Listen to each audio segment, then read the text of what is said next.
Welcome to the Bondurant Racing School. Today I'm working with my friend Billy Knight.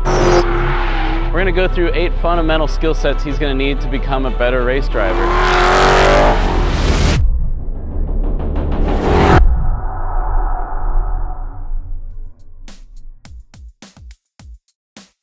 You know, heel-toe downshifting allows us to keep the car balanced as we brake and downshift and slow for a turn, without causing lockup from like the drive wheels and whatnot. You may have heard in like an automatic car or something, when you downshift, you hear like a rev match.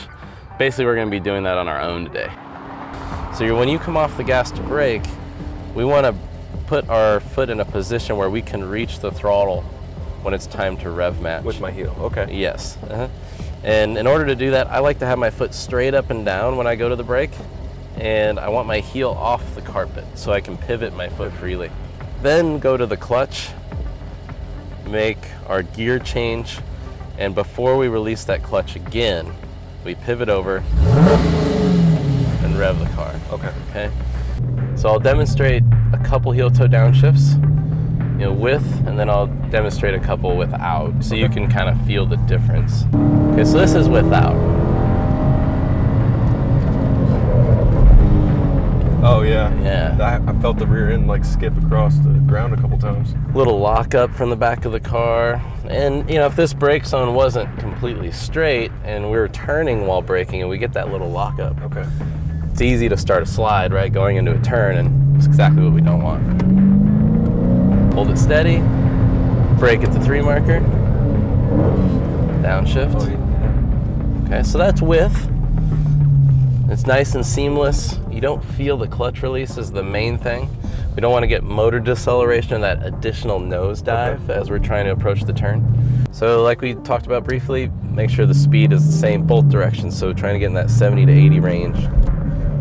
Braking right at the 3 marker.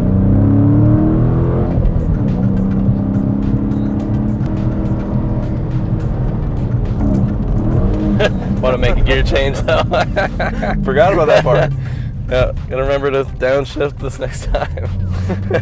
It's a lot to think about, right? Yeah, it is. An awful lot to think about. Focus really on that positioning of your brake foot.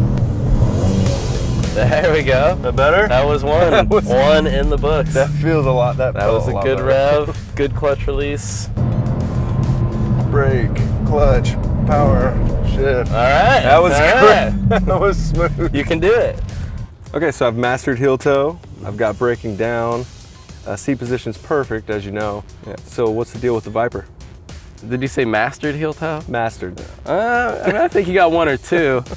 So I think you could probably drive the Viper in a straight line, but let's see if we can get you to take a corner right first. Okay. All right, we'll work on some line technique. Let's do it. Okay.